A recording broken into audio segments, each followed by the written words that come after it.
हाँ जी बताओ। मुजफ्फरनगर आप पहुंचे हैं, रोका गया है, जा रहे थे, क्या कर रहे हैं? मुजफ्फरनगर बॉर्डर एरिया है क्या? जो मुजफ्फरनगर में कोई किसी के दुख में शामिल नहीं होने जा सकता है।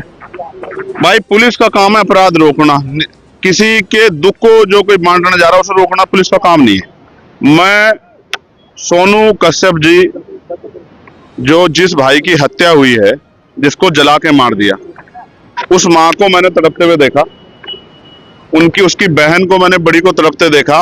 उन्होंने कहा कि हमारा अकेला सहारा था, वो हमसे छीन लिया।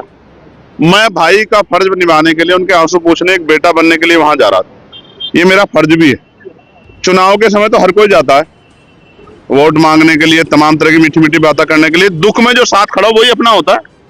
मैं अपना होने का फर्ज निभाने जा रहा था, मगर मुझे पता लगा कि यहाँ अचानक से हमारे सम्मानित जो अधिकारी, उन्होंने ट्रैक्टर ट्रॉली रोक के वो मेरे सामने आ गए। अब वो मुझसे कहना है कि आप नहीं जा सकते हो।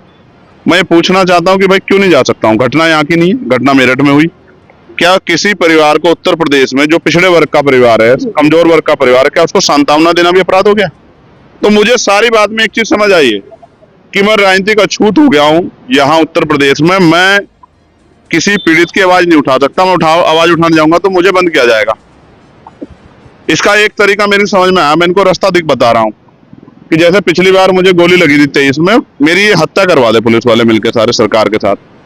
क्योंकि जब तक मैं जिंदा रहूंगा, अगर मैं खाट पे भी रहा, पिलंग पे भी रहा, तो भी बोलता रहूंगा। तब भी जब भी इन पर अन्याय होगा मैं बोलूंगा, पिछड़ों पे, दलितों, मुसलमानों पे, गरीबों पे, बहनों पे। तो एक ही तरीका है इनके पास, ये लोकतंत्र को कुचल रहे हैं, ये संविधान को चल रहे हैं, ये मेरी हत्या करवा दें। इसके बाद तो इनको शांति मिल सकती है, वरना जब तक मैं हूं क्या तो ये जुल्म रोके। वरना अगर ये जुल्म करेंगे मेरे लोगों पे, तो मैं उनकी आवाज को उठाऊंगा, मैं लड़ाई को लड़ूंगा। मैं किसी बात से नहीं डरता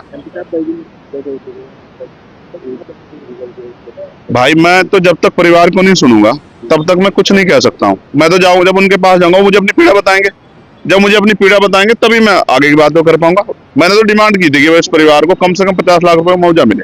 क्योंकि देखो मेरी बात सुनो, आप भी पत्रकार साथी हो, अगर आपके साथ कोई दुर्घटना हो, आपके बच्चों क्या होगा? भाई कमाने वाला था, वो चला गया, उसकी बुजुर्ग माँ, उसका क्या होगा? 10 दिन तो सब आएंगे।